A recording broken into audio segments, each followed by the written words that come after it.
तर आता पाहूया दिवसभरातील मोठ्या राजकीय टॉप 9 बातम्या। दोन्ही राष्ट्रवादींच्या विलीनीकरणाची कोणतीही चर्चा सुरू नाही। अजित पवारांच्या राष्ट्रवादीचे प्रदेशाध्यक्ष सुनील तटकरेंची माहिती। दोन्ही राष्ट्रवादीत काही चर्चा झाली तर भाजपच्या वरिष्ठांशी चर्चा करू, सुनील तटकरेंची प्रतिक्रिया। कोणत्याही भाषेची सक्ती आम्ही लादू देणार नाही। म्हणजे कोणत्या भाषेला जो आहे तो आमचा विरोध नाही, पण काही झालं तरी सक्ती नको। माशेलकर समितीचा अहवाल सादर झाला म्हणजे स्वीकारला नाही। हिंदीच्या मुद्द्यावरून उद्धव ठाकरेंचा विरोध कायम।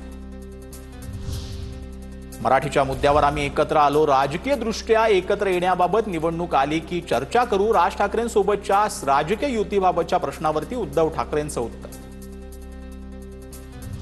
विधानसभेत गोपीचंद पडळकर आणि तालिका अध्यक्षांमध्ये वाकयुद्ध। दादा भुसे आणि पडळकरांमध्येही शाब्दिक चकमक। पडळकरांकडून स्वतःची लक्षवेधी रद्द करण्याची मागणी। नागपूरला बदनाम का करता? नागपूरमध्ये गुन्हेगारी कमी झाली आहे। नागपूरमध्ये गुन्हे 11% कमी, फडणवीसांची माहिती।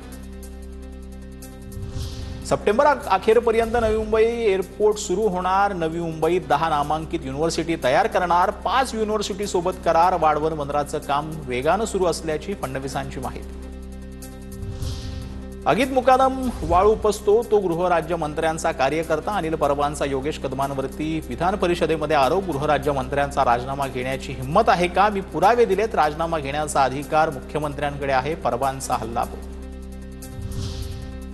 गृहराज्यमंत्री योगेश कदमांच्या आई ज्योती कदम यांच्या नावे कांदिवलीमध्ये सावली डान्स बार। अनिल परबांचा आरोप। पोलिसांनी बारवरती धाड टाकून 22 बारबाला ताब्यात घेतल्याचा दावा, तर सभासदांनी माहिती पाठवावी, चौकशी केली जाईल, फडणवीसांचं उत्तर। विधान परिषदेच्या विरोधी पक्षनेते पदासाठी काँग्रेस आग्रही। प्रदेशाध्यक्ष हरदोन सकपाळांची उद्धव ठाकरेंना विनंती। विरोधी पक्षनेते पदासाठी सतेज पाटलांचं नाव चर्चेत।